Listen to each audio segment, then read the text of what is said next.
I am Ferdinand Marcos, and I am the President of the Republic of the Philippines. I stand today on behalf of 110 million Filipinos. Everyone, hello universe, it's me again. Shout out sa inyo mga kababayan. Ayan, mayroon tayong upload videos, updates guys ha. Tungkol po dito mga kababayan sa mga sabungerong nawawala, no. 30, ilang pulis, sabi po dito guys, Sabi diyan, ilang pulis kabilang sa 30 isinangkot ni alias Totoy sa Pidabit OMGOS. Maganda to guys ha. Abangan po natin ang mga resulta ng investigasyon na ito. So alam po natin ang issue na ito yung kaso nila matagal na ito. Sa panahon pa ni Digong ito mga kababayan, hindi ma-solve, no? So sabi po doon sa sinabi po ng interview ni Secretary Remulla ng DOJ, may government official na sangkot. Hindi lang po, mga ibang pulis na sangkot. Nako, matindi to guys. Sabi ng GI News, hindi bababa sa 30 tao ang isinangkot ni alias Totoy sa kanyang affidavit na may kinalaman umano sa pagkawala ng mahigit 30 na sabungero. Bukod sa mga sibilyang isinangkot, agay mayroon din umano mga security guard ng sabungan at mga pulis. Agay, ito guys panoorin nyo na lang yung interview ni DOJ Secretary. Ito, sabi nga dito, ang bigat ng kalaban dito kasi ang pera yan, nakakapasok yan even sa judiciary. And that is one thing that we might have to talk with the Chief Justice about kasi mabigat ang pera ng isabong. Hindi ito basta-basta ang kalaban. Oo nga, ma-impluwensya mga kababayan ha. Yan ang sabi ni DOJ. Anak ko mga bes pag ito na-solve, talaga namang ibig sabihin talagang buhay na buhay ang justice system natin dito sa bansang Pilipinas. Sa panahon ni Pangulong Marcos Jr. Alam po natin, panahon ni Digong ito mga bes correct me if I'm wrong. Talaga namang nakakaawa ang buhay ng mga sabungero. Talaga namang nakakalungkot guys, no? Sabi ko nga parang walang batas noon that time na yun Hindi man lang mabigyan ng hustisya at walang konsensya, no? Biro mo na nagawa nilang kumitil ng buhay na ganito kadami tapos binaon mo sa taal. Wow, nakakasakit ng puso yan guys, no? Sana po tuloy-tuloy at mabigyan sila ng hustisya ng sapat, no? Para kompleto detalyado mga kababayan, panoorin nyo po ang interview ni DOJ Secretary Remulla. Maririnig nyo dito mga bes, maririnig nyo dito ni Miss Karen Abila ng ENC. So don't forget to like, hit the button bell guys para lagi kayo update sa aking mga upload videos. Okay? Ito, pawang katotohanan lang lamang tayo dito di ba mga beswa? Eto na. Okay, now let's talk about the status of the 34 missing sabungeros. No, this has been 4 years, and suddenly, alias Totoy has come out into the open. Where is he right now? I'm curious. Is he under the care of the DOJ? He's being assisted by a group of police officers who have been talking to us. And we've been having a dialogue for the past 2 months about this. And what do you make of his credibility? I think he's very credible.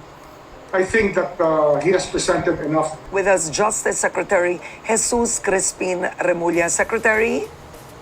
Yes, Karen. Ayan. Good morning. Okay, so pag-usapan ulit natin, si alias Totoy, you believe in his credibility and he's now under the care of some police officers, no?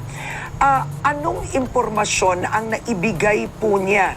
What came out in a report was yung mga bangkay ay itinapon daw sa Taal Lake. There are 2 minors included with the 34 victims.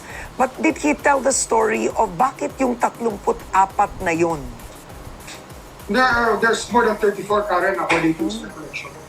Itong 34, ito lang yung talagang hinahanap ng mga pamilya at tuloy-tuloy na naghahanap sila. Kaya nagkaroon talaga ng interest ang estado rito. Pero actually, Karen, ito beyond beyond areglo to Hindi pwedeng areglo yung magandang kaso. mass murder to eh. Kaya mas marami sila. There are more than 34. There must be 100 of them. Wow. At ang nakikita ko lang talaga rito yung impunity ng may sala. Kasi sobrang dami ng pera nila. Parang nakakalimutan na nila na may halaga ang buhay ng tao. Kaya kailangan talaga ma-pursue itong kaso to. Alam mo, pag hindi natin ginawa ito, kawawa naman ang bansa natin. Parang pinabayaan lang natin na ang tao ay ipagpalit sa pera at ibaon sa limot. Huwag naman gano'n. Oo. Kailangan hanapan natin ng hustisya itong mga pamilya na naghahanap. At yung mga tao mismo nawawala, hanapan natin sila ng hustisya. Oo. Etong nawawalang mga sabungero, ito po ay may kaugnayan sa panahon ng e-sabong. Hindi lang ito basta sabong. Tama po ba, sir? Yes, isabong ito. At ito yung mga naakusahan, ang naparatangan, may tsope, yung nandadaya sa sugal. At sa pandarayan yan, dati kasi, Karen, sa ordinaryong sabungan, yung mga tsope, ginugulpihan ng mga sabungero. Kinukunan ng litrato at binaban lang sa sabungan. Tsope is a very, very long, has a long history in sabong. As long as there is sabong, there is tsope. Yung mga mandaraya. Pero yung araw, ginugulpi lang yan. I mean, that's sabongero justice. Pero ngayon lang nangyari na ang manyanyope ay pinapatay at nawawala na lang. Dito na lang sa panahon ng isabong kasi sobrang dami na ang pera ang involved at naging makapangyarihan masyado yung mga nagpapatakbo ng isabong. At sobrang dami nila. Okay. Now, alias Totoy in the interview has said that the abduction were linked to the owner of the cockpit, yung may-ari ng cockpit, and yung online sabong operations. Nagbanggit Yes. po ba siya ng pangalan? Pero mga binanggit na pangalan. Meron. At ayaw pa nating pag-usapan yan kasi nag-case build na pa kami at mahalaga ang ating operations ay huwag maantala ng premature identity reveal. Okay. Dapat ito, huwag muna natin. But I wanted to ask you, does it go high up? Alam naman natin para Yes. po ng isabong, it's Atong Ang, and he had very high-profile partners. Umaakyat Yes. ba hanggang doon? May 20 partner na kasama dito sa isabong operation na titinitingnan natin kung ano ang makukuha natin ebidensya laban sa kanila. Oo. Kaya lang, ganun talaga. Alam mo yan, Karen, it's like trying to prove cases against the mafia. Sometimes you really have to be very creative in discerning many of the things happening. Pinakamahirap mag-prove ng kaso sa organized crime, but we are not backing down from this. Kasi ito ang kinakailangan ng bansa natin para tayo na may manahimik sa ating mga sarili at ang ating kaluluwa ay mabuo naman bilang isang bansa. At nakakaawa naman ang mga pamilya nito. Secretary, binanggit po ba niya si Atong Ang? I cannot answer that question. All right. But are there people higher that he's mentioned? I mean, let's say government officials. May ganun po ba? Meron? Pero, may pinanggit. Kaya lang siyempre, kasama sa investigation yan. We cannot reveal many things yet. Ano yan, tuloy-tuloy lang ang pag-aaral natin. Tsaka sabi ko yan sa iyo, Karen, organized crime ito. Hindi ito madaling patunayan, kaya mag-iingat tayo sa ating mga bitawang salita. Ngayon, tinanong po kayo kung magiging state witness itong si alias Totoy, no?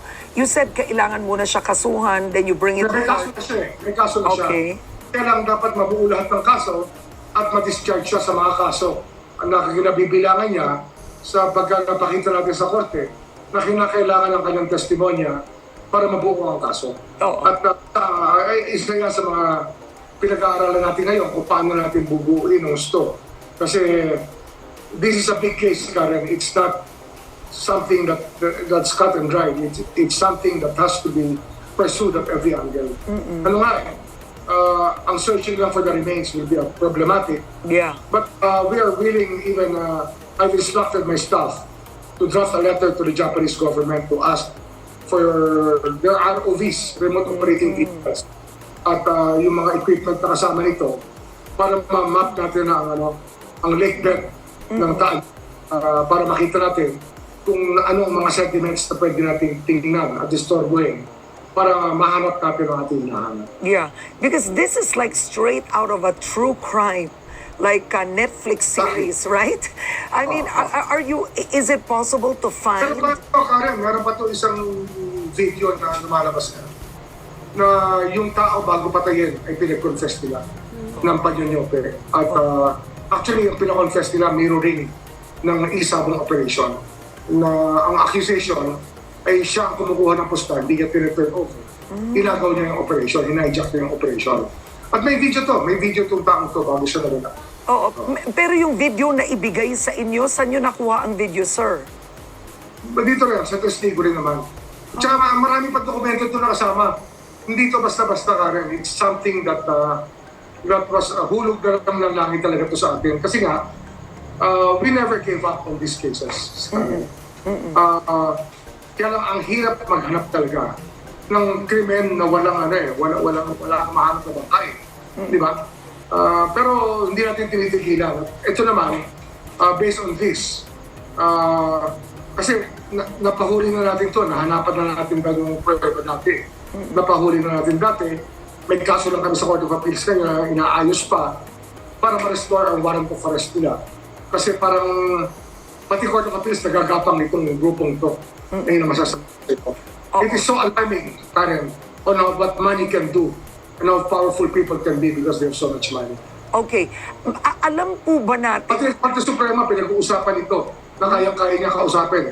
Ganon klaseng tao itong mga kalaban natin dito. Oo. So, ano to, Karen, it's one talaga that needs the attention of our people and as our country as a whole and the whole government machinery. Hindi na pwede itong ganitong sistema na ang poder niya ay nanggagaling sa pera at gambling money at that. At parang lahat ng tao na bibili niya. Sana naman, huwag naman ganun. Ang mangyari sa Matanong ko lang, Secretary, ano po ba ang papel ni alias Totoy sa sindikato? Kumbaga sa operasyong ito, what was his role? Katiwala siya. He's a trusted person. He was a trusted person of the principals of one of the Kaya alam niya lahat. To the extent na may access tayo sa dokumento na ginagamit ng mga to. Kasi ultimo ang pagpatay niyan, Karen, sasabihin ko sa iyo ngayon, may voucher pa na binibigay para makasingin ng pera yung mga pumapatay na naaatasan pumatay ng mga to. May voucher para to prove na pinatay mo at may bayad ba kapag binigay mo yung May bayad, kalahating milyon sa bawat ulo na pinatay nila. Kalahating milyon. Tsaka yung mga ibang kasama dito, hindi pa natin napapahuli. Papahuli pa natin. At ang maganda lang dito, sinimulan namin ang kasong ito nung hindi pa Chief PNP si General Torre. Kami ni General Torre nag-uusap tungkol dito. Yeah. Kasi yung mga mabibigat na kasong ganito, bulungan na lang to eh. Kasi maraming makakarinig. At nung lumabas nga sa media to, medyo nag-worry ako. Pero sabi ko, ito na eh. Wala na tayo magagawa. So, pwede na pag-usapan hanggat sa kaya na hindi makukompromiso ang mga kaso laban dito sa mga sangarin na pumatay na mahigit isang daang tao na gusto nilang ibaon lang sa limot dahil sa dami ng pera nila. Ngayon, Secretary, si alias Totoy has said he fears for his life and his family's. What has the government done already in terms of security? Under the care of one of our people that he trusts. Ang mahalaga, Karen, yung trust ng tao sa amin na nagtitiwala siya sa amin na hindi namin siya pababayaan. Kaya kung ano setup ang gusto niya, sumusunod kami if that is the best way to protect him. Kasi nga, sometimes you have to give it to the person to trust his instincts about life. Kaya, basta we do our best to cope with the needs for his security. Yeah. Now, Secretary, would you consider this case, because there's 3 years to go with the Marcos administration, would you consider this a landmark case, let's say, for the DOJ?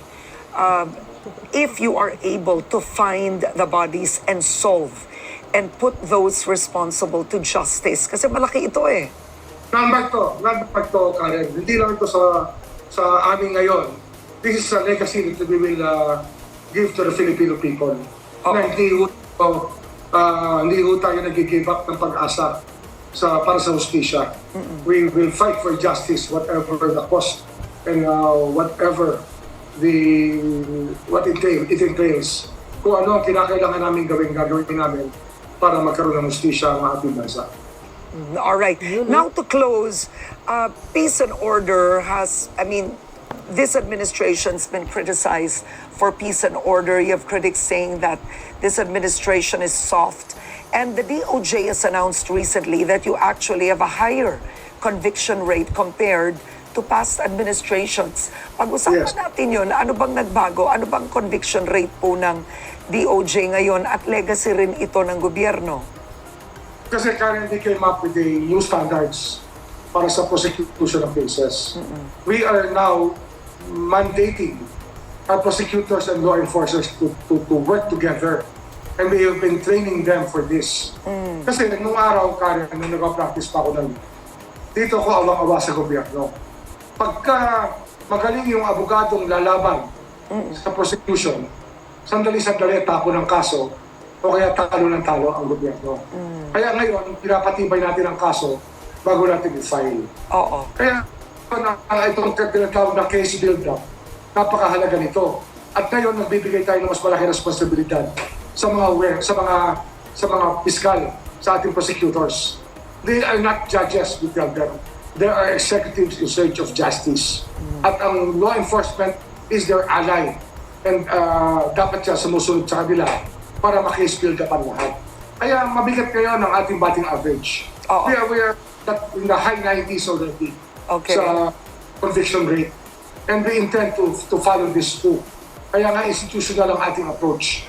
This is not just a task force type of thing. This is the real thing. We are reforming our justice system. So yun mga kababayan, narinig nyo siguro ang interview ni Secretary Remulla. Nakakalungkot no, pakinggan. At isa pa ha,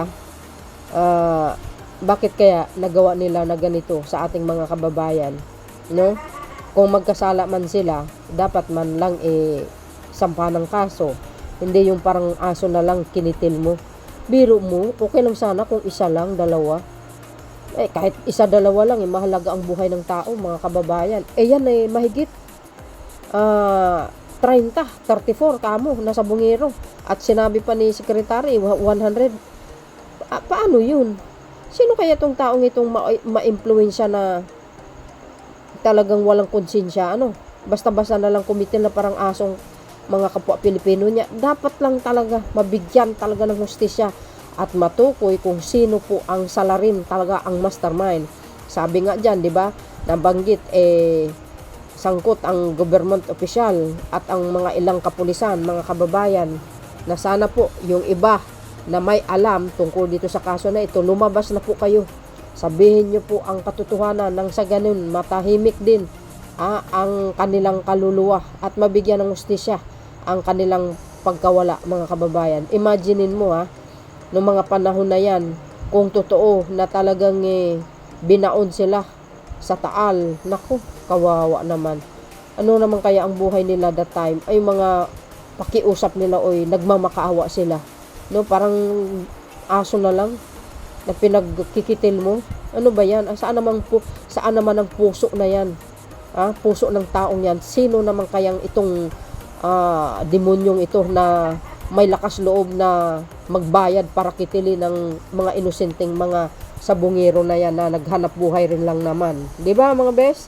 So malaking issue ito guys, malaking kaso na ito, kaya abangan po natin ang resulta nito na I really wish ang Panginoon gabayin at bigyan ng solusyon, gagawa ang Diyos ng paraan para matuklasan sino man ang nasa likuran nito. God is good all the time guys. As long as magpupursige, for sure masosolve ang kaso na ito. Dahil alam po natin mga kababayan, ang Pangulong Marcos Jr. ay talaga naman super bait. So I really I really wish na, hindi lang wish guys ako naniniwala ako sa kapangyarihan ng Diyos na mabigyan po ng hustisya itong mga namatay na sabongero in time comes. Dahil ito, grabe ang pag-imbestiga nito. At nakataya dito sa shoulder ni DOJ Secretary Remulla, no? Kasi siya ang DOJ, kailangan talagang pangunahan niya, no? Pag ito na-solve, ay masasabi natin, ay pinaka the best na DOJ. At siyempre, ang kapulisan ngayon, maibabalik ang kanilang dangal, no? Dahil nagtatrabaho sila ng gusto. Hindi tulad ng nakaraan, talagang iba nagagamit sa masama. At siyempre, malaking achievement yan ng Marcos administration. So ito nga kay itong sa EJK, nabigyan ng solusyon na unti-unti na makakamit ang hustisya para sa mga namatay na EJK, mga kababayan, dahil ito nakakulong ngayon ang dating pangulo dahil siya rin naman ng sangkot, kaya nakulong, kaya unti-unti nabigyan ng hustisya, no? So guys ang masasabi nyo dito? I hope, no, ipagdasal natin na ma-solve ito sa madaling panahon. So, thank you guys sa inyong watching. See you again on my next upload. Bye. Yan, babus. God bless Philippines.